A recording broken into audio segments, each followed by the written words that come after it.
Hey everybody, welcome back to the Driveway Engineer. I'm JR. Today I want to talk to you guys about powder coating.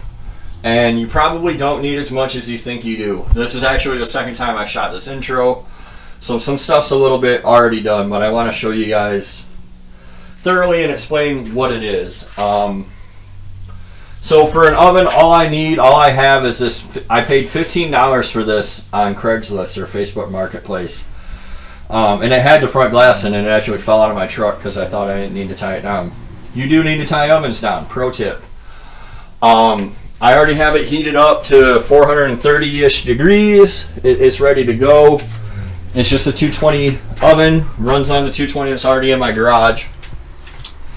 For powder, I get mine off of Amazon from a place called the Powder Coat Store.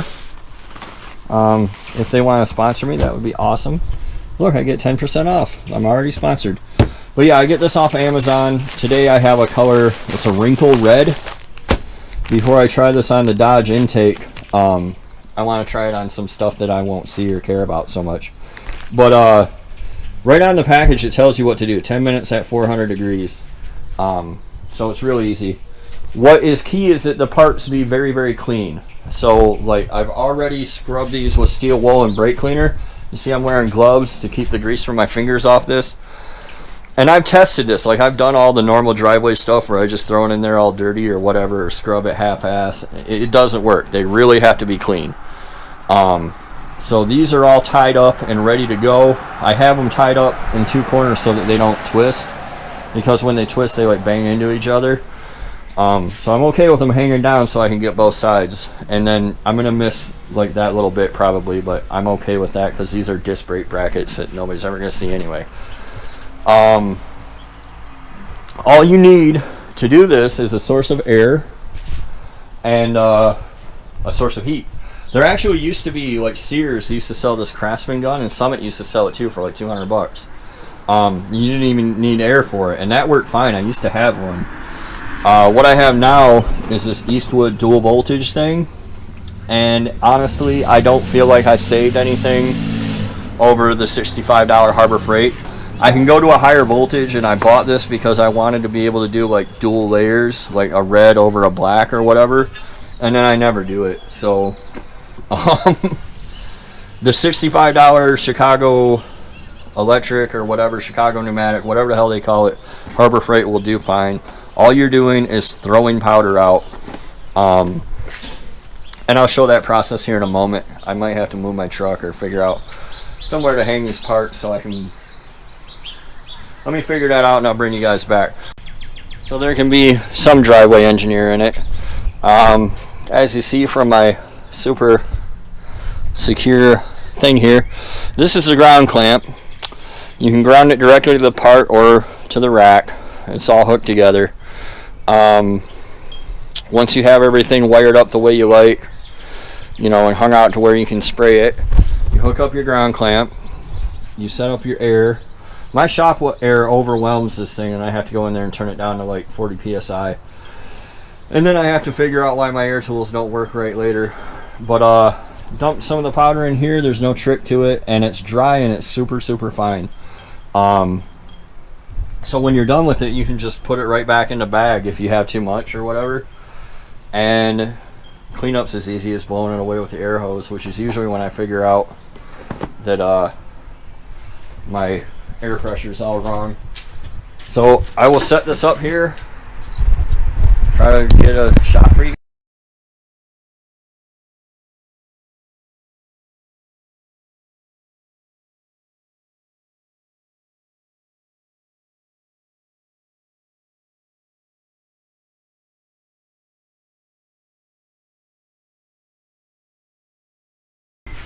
So as you see, I made a few mistakes. It's okay. It doesn't matter.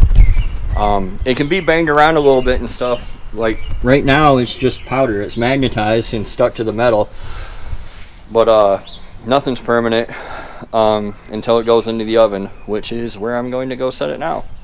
So I will be right back. I'll show you guys what it looks like in the oven. Two things here. The powder is always rated at the part temperature. So that means the metal needs to be 400 degrees for 10 minutes. So what I usually do is give it like 3 extra minutes. You shouldn't open the oven, but I don't really care. And just to show you guys, I'm going to go ahead and do it. Like at this point, they still look exactly the same as they did. You can see it starting to get a little shiny. At some point, it'll do what they call going plastic, and it'll have a really, really gooey look to it.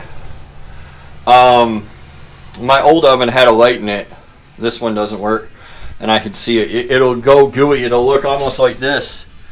And then you know it's almost done. It does that right before it's finished. So I'll bring you guys back here in a few more minutes. I'll try to catch it when it's gooey like that, but I might not succeed, so whatever. Brownies are done. So let's see. We can cut this off too. Tons of smoke. See how it's gone kind of glossy? I'll let these cool for a few minutes, and then I'll pull them out. I'll be right back. Alright, so we're out of the oven. We're wrinkly.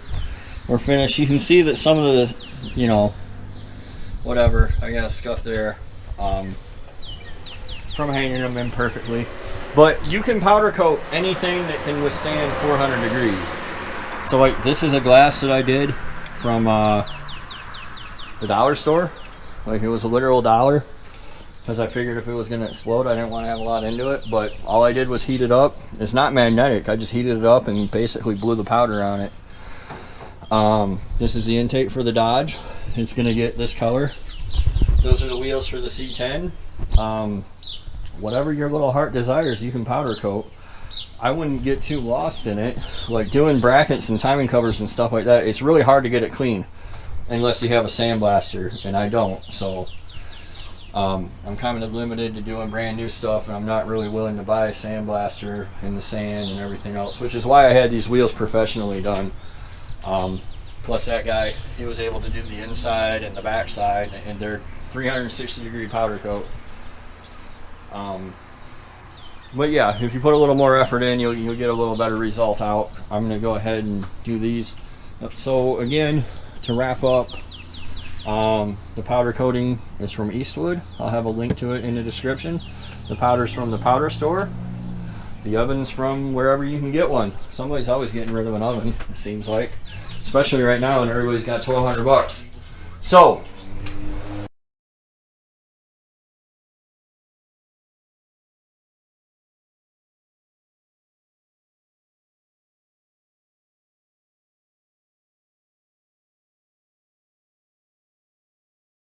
rather than end it there, I'll end it here. This is the air gap intake for the Dodge. You see I pulled the stuff out. A little powder got down in there. It's okay. It's not going to mess with the threads too much. I don't know if I mentioned it, but the reason for doing this versus like paint is because if you get gas or brake fluid or whatever on it, the powder, it won't mess the powder up. Like the powder's not coming off. This stuff's pretty tough. It's pretty resistant to abrasion, and it's really resistant to chemicals. You got to get some pretty nasty stuff called B52 to get it off there. It might not be showing on camera. There are a couple of places where I can see I got kind of light coverage, but whatever. Versus paying somebody $200 to do this for me, pretty straightforward. Turned out better than these brackets. I don't think I got the brackets hot enough or whatever. The bottom, the big brackets are still smooth, but I don't care. Clean up, I just blew everything out with the air, and it's good to go. Like I said, anything that can take 400 degrees for 10-15 minutes can be powder coated. This intake, that cup, you know, those hubcaps if I wanted to, wheels, whatever. So if you're wondering about powder coating, you can get started.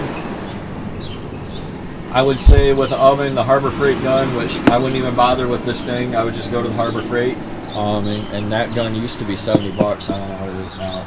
$70 gun, $20 powder. I used a pound of powder. Well, I didn't use a pound of powder. It comes in 1 pound. So I filled a third of this cup up, which was only about less than a fifth of the pound, and I had some left over even after doing the intake, and I laid it on the intake pretty heavy. So it really doesn't take much to last a long time.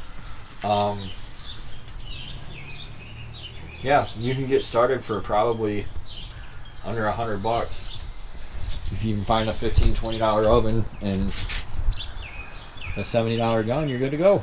So hopefully this helps. If you've been wondering about powder coat or whatever, it's not that hard. I can do it. If I can do it, you can do it. So hopefully that helps you out, and be sure to like and subscribe, and we'll see you next time on The Driveway Engineer.